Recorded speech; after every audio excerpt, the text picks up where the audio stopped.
You went to bed at a decent time. You slept 7, maybe 8 hours, but you woke up feeling like you got hit by a truck. Does that sound familiar? Here's what nobody tells you. Sleep is not automatic recovery. Your brain doesn't just heal itself the moment you close your eyes. What you do in the 1 hour before bedtime either sets your brain up to fully recharge or quietly sabotage it all night long. And the scary part, the things that are draining you, they feel completely normal. They feel like relaxing. They feel like you're winding down.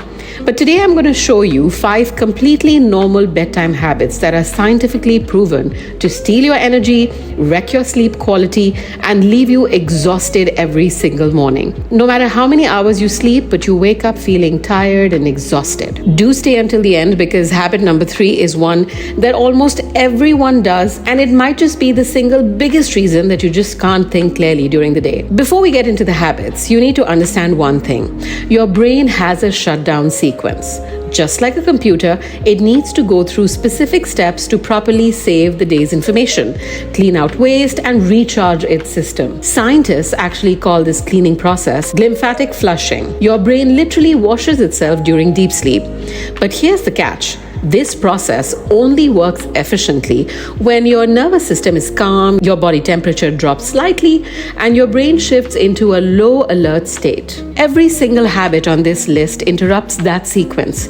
And when it's interrupted, you wake up with a brain that's still cluttered, still stressed, still running on yesterday's leftover noise. Now let's talk about what's actually doing the damage. Habit number 1, checking your phone one last time. You've heard don't use your phone before bed, but you probably don't know exactly why it's so destructive. And it's not just about the blue light. Here's what's actually happening. Every notification, every scroll, every post you see is a micro decision. Should I respond? Should I feel bad about that? Should I care about this? And each micro decision triggers a tiny spike of cortisol. Yes, that is your stress hormone. Now here's where it gets dangerous. Cortisol and melatonin are enemies.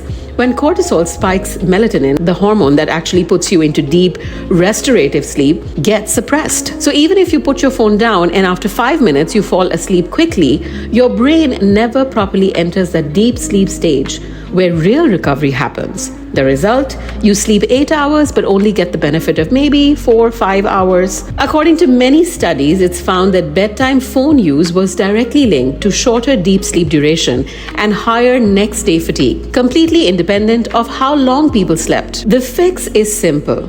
Put your phone in a different room, or at minimum, flip it face down and do not disturb, at least 30 minutes before bedtime. No one last check. That one last check costs you 90 minutes of deep sleep quality. Let's jump into habit number 2. Sleeping in a warm room. This one surprises people every single time. Your body needs to drop its core temperature to minimum 1 to 2 degrees Fahrenheit to enter that deep sleep mode. This isn't optional. It's a hard biological requirement, and if your room is too warm, your body fights this process all night long, keeping you in a shallow, restless sleep without you ever knowing it. Think of it like trying to fall asleep while mildly uncomfortable. You're unconscious, but you don't feel it. But your brain registers the thermal stress, stays slightly alert, and never fully lets go. Research from the University of South Australia confirmed that even slightly elevated room temperature is one of the strongest predictors of poor sleep quality and the next morning cognitive performance. The sweet spot, 65 to 68 degrees Fahrenheit. That's maybe about 18 to 20 degrees centigrade. If you don't have an AC, a fan pointed towards your bed, lighter blankets, or even a cool shower before bed can trigger that temperature drop artificially. This single change has helped people report feeling more rested after a few hours of sleep. That's how powerful this is. Habit number 3, replaying your day in your head. This is the one I promised you. And if you're an overthinker, this is going to hit hard. Most people lie in bed and mentally rerun their entire day. The awkward thing you said, the email you forgot to send, the conversation that didn't go so well as you wanted it to go, the thing that you have to do tomorrow. It feels like you're just thinking, just processing. But what's actually happening is that your brain is treating these thoughts as unresolved threats. And when the brain detects an unresolved threat, it does not allow full sleep. It keeps one ear open, so to speak, waiting for danger. This is an ancient survival mechanism. Your brain literally cannot tell the difference between a real threat, like a predator outside your cave, or a mental one, like a work email that you forgot to send. It responds the same way to both. Your brain stays alert and doesn't fully rest. This is called pre-sleep cognitive arousal, and it's one of the leading causes of what researchers call non-restorative sleep, where you sleep a full night but wake up feeling completely unrested. The fix for this is a brain dump journal. Just hear me out.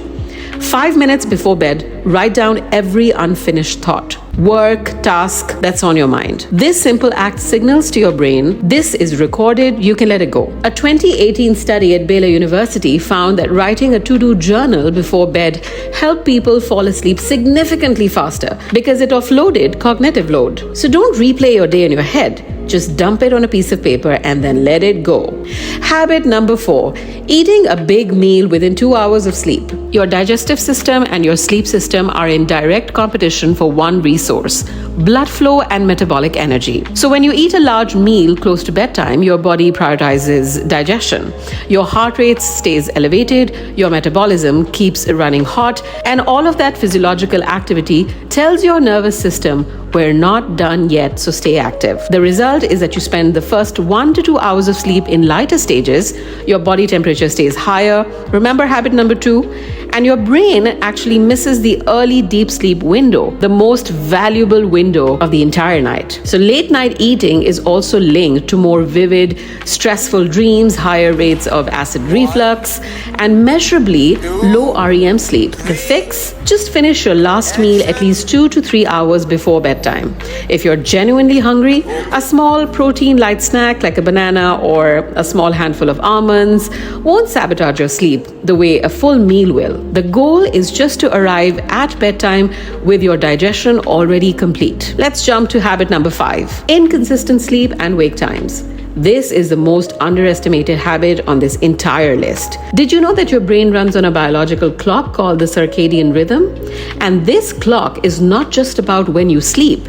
It governs your cortisol levels, your hormone release timings, your metabolism, your immune system, and your mood. So everything is scheduled around it. And when you sleep at 10 p.m. one night, midnight the next, and then 2 a.m. on weekends, you're not just catching up or sleeping in, you're forcing your brain to constantly reset its internal clock. And scientists have a name for this. It's called social jet lag, and it creates the same cognitive damage as flying across multiple time zones every single week. The fix is boring, but it works.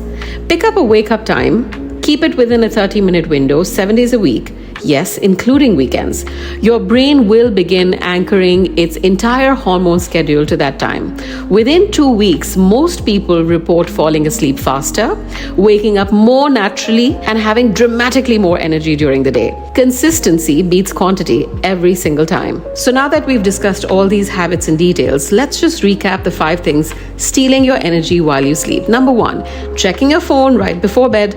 Cortisol spikes, melatonin crashes, and deep sleep suffers. Number 2, sleeping in a room that's too warm. Your body can't control its core temperature, so it's never fully shut down. Number 3, replaying your day. Your brain treats unresolved thoughts as threats and stays on guard all night long. Number 4, eating too close to bedtime. Your body is busy digesting when it should be recovering. And number 5, inconsistent sleep times. You're giving your brain permanent jet lag. Look, you don't need to fix all 5 of these tonight.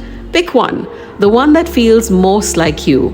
Start there, because one fixed habit is worth more than 5 habits that you never actually change. And if this video gave you something valuable, hit that like button and subscribe to the channel so that you don't miss out any new videos that come out every single day. It genuinely helps this channel reach more people who need to hear this. And if you want the morning version of this, the habits that are quietly destroying your energy before 9 a.m., well, that video will be up next. I hope I see you guys there.